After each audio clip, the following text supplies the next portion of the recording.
sebagai seorang Islam, apabila seorang itu dia meninggalkan puasa Ramadan, ya, dia meninggalkan puasa Ramadan dan kemudian dia tidak sempat menggantikannya, dan kemudian datang pula Ramadan yang berikutnya, maka sebenarnya dia bila Ramadan yang berikutnya itu dia tetaplah kena berpuasa Ramadan. Tetapi puasa yang telah ditinggalkannya, yang tidak sempat digantikannya itu, dia perlu gantikan puasanya selepas sebaik sahaja habis Ramadan yang tersebut. Dan kemudian dia dikenakan membayar fidyah. Kerana apa dikenakan membayar fidyah? Kerana dia melengahkan puasa yang sepatutnya dia kena ganti pada tahun yang sebelum tu. Jadi oleh kerana dia meninggalkan puasa tersebut, maka dia kena ganti selepas Ramadan yang berikutnya itu, yang dia telah puasa Ramadan, kemudian dia kena membayar fidyah. Tapi kalau dia meninggalkan puasa pada tahun semasa, ya, iaitu sebaik saja Ramadan yang 30 tu dia uzur, dia meninggalkan puasa, dia terus saja kena ganti, kerana masih lagi dalam tahun yang sama.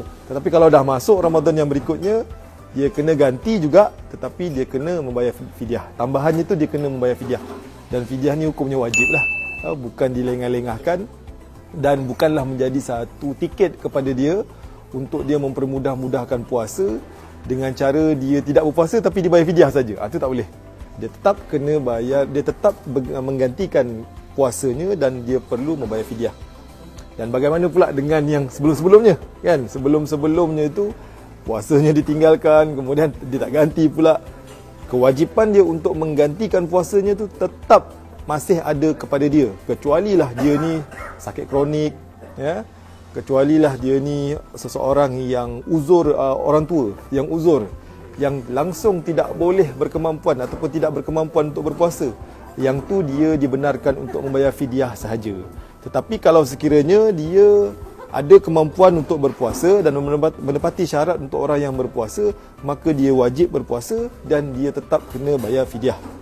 Dan kadar fidyahnya itu, khususnya di Selangor, kita ada dua kaedah, iaitu sama ada membayar secara tidak berganda atau secara berganda.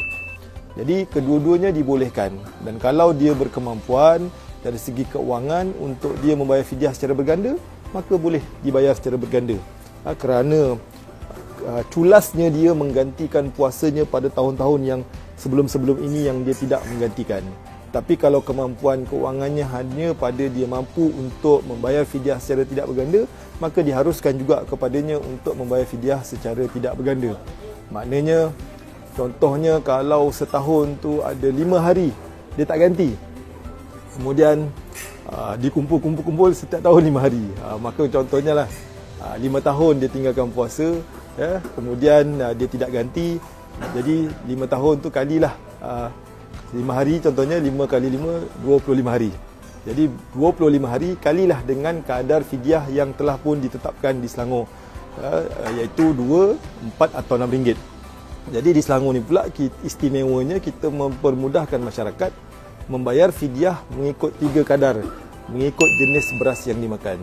Jadi kalau dia bayar fidyah, kalau dia memakan beras basmati contohnya, beras yang panjang-panjang tu, maka dia digalakkan untuk membayar fidyahnya sebanyak 6 ringgit bagi satu hari puasa yang ditinggalkan. Jadi kalau 25 hari, iaitu yang puasa 5 tahun dia tidak ganti tersebut, maka dia kena bayar 25 kali 5 hari, kemudian kalilah dengan 25 hari, 25 hari, kemudian dia kalilah dengan 6 ringgit.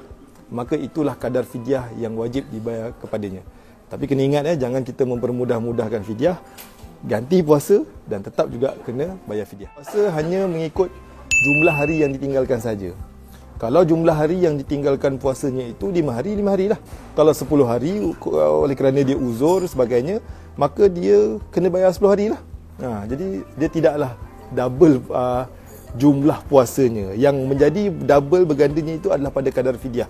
Itu pun diberi kelonggaran di Selangor khususnya untuk memilih sama ada nak membayar secara berganda atau tidak.